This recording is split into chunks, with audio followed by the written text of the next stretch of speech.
बिस्मिल्लाहिर्रहमानिर्रहीम।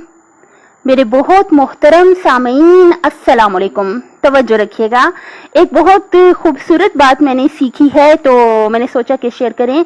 कि देखिए कि जब भी किसी इंसान को कोई मसला पेश आता है, फ़र्ज़ करें आपके कोई बहुत अजीज़ दोस्त हैं, उनको जब कोई मसला पेश आया, कोई परेशानी हुई, तो उन्होंने आपको फ़र्ज़ करें फ़ोन किया कि मेरे ये प्रॉब्लम्स हैं, तो मैं क्या करूं, मुझे इस वक्त कुछ समझ नहीं आ रही। या कोई फ़र्द फ़ोन करता है, मैं बहुत बहुत बीमार हूँ, मुझे समझ नहीं आ रही है इलाज करा के कि मैं क्या करूँ।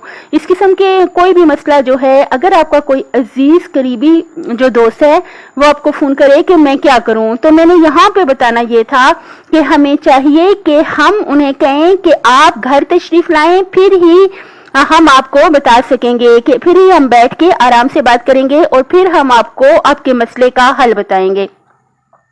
क्या मतलब हुआ, बात तो इंसान फोन पे भी बता सकता है, लेकिन क्योंकि हम चाहते हैं कि जो अगला फर्द है उसका मसला हल हो जाए, अगर वो मरीज है वो ठीक हो जाए, हम यही चाहते हैं, तो इसके लिए जरूरी ये है कि हम उन्हें कहें कि आप घर तशरीफ लाएं। क्योंकि हम इंसानों की क्या नेचर होती है, जो चीज बड़ी आसानी से जिस मसले का हल हमें पता चल जाता है, हम एक दो दिन उस पर अमल करते हैं और फिर उस पर अमल करना छोड़ देते हैं।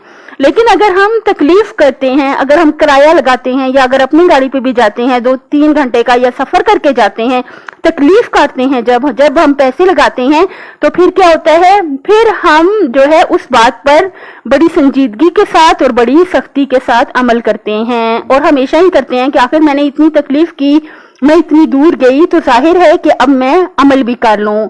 तो फिर हम इतनी आसानी से उस काम को छोड़ते नहीं हैं, जिसकी वजह से मसला हल हो जाता है। अपनी सेहत, आखिरत और खालिक की मखलूक का ख्याल रखिएगा। अल्लाह हाफिज।